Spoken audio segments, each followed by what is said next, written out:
The story of history is the story of invasions. One group of people moving into someone else's land and taking it. One nation ends, another begins. Invasions drive history. Few Americans understand this is happening to them right now. The United States of America is being invaded. For the love of God, this is a damn invasion. Who is allowing this? They invaded our privacy. I think it's an invasion of the country. In other words, it's ending. The country you grew up in no longer exists. Soon it will be unrecognizable. No one is fighting back.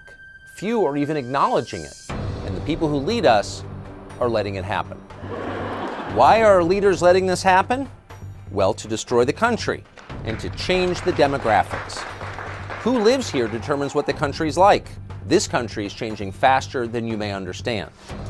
Americans are being replaced. That's not a conspiracy theory, it's a fact. In August of 2023, illegal immigration outpaced American births, a brand new population. Last year alone, over 3 million people came here illegally just over our southern border. The media won't tell you it's happening, but if you look around, you can see it, and you can see it most clearly in our cities, which are collapsing. We elect people to protect us. That's what politicians are paid to do. But they've done the opposite. They've sold us out, and they've crushed what our ancestors built. Take a look at our cities. They're hellish, and immigration is the reason. The city of Chicago was in tough shape even before Joe Biden opened the borders. Now, parts of it are basically uninhabitable. Even the socialist mayor of Chicago says the city is breaking under the strain. Without real significant investment from our federal government, it won't just be the city of Chicago that won't be able to maintain this mission. It's the entire country that is now at stake. Chicago's politicians may complain about illegal immigration in public, but in private, they're paying for it with your money. They're spending more on illegal aliens than on their own citizens. They're doing this secretly. They're hiding it from the public. Our team uncovered a shadow terminal, for example, inside Chicago O'Hare Airport. Hundreds of migrants were being hidden there secretly. Our team pulled up with cameras rolling, and at first we didn't see much. The city erected a black tarp to hide what was going on. The motive was simple. They didn't want us to see it.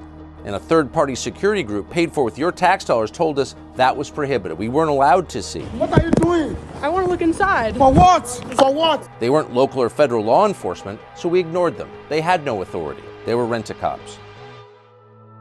Inside, our team found more than 100 beds on the floor. The smell was overpowering, repulsive.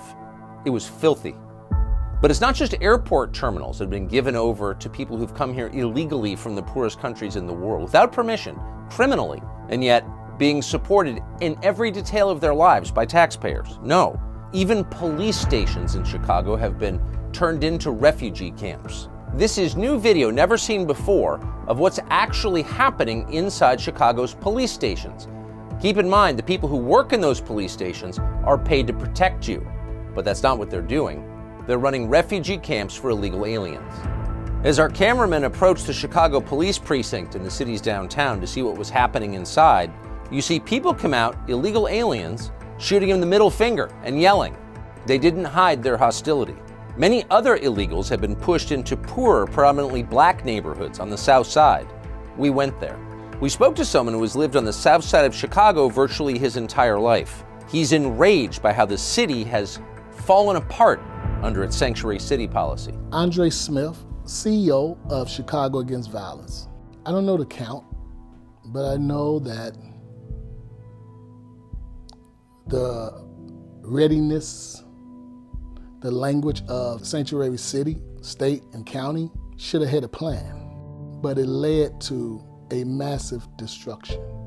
I have seen almost the worst of the worst in Chicago, but seeing this migrant crisis was the most devastating thing that I ever seen. You live in America, the place you grew up, the place you'd like to see your children grow up, in much the way that you did. But that won't be possible because of the single greatest sellout in our history.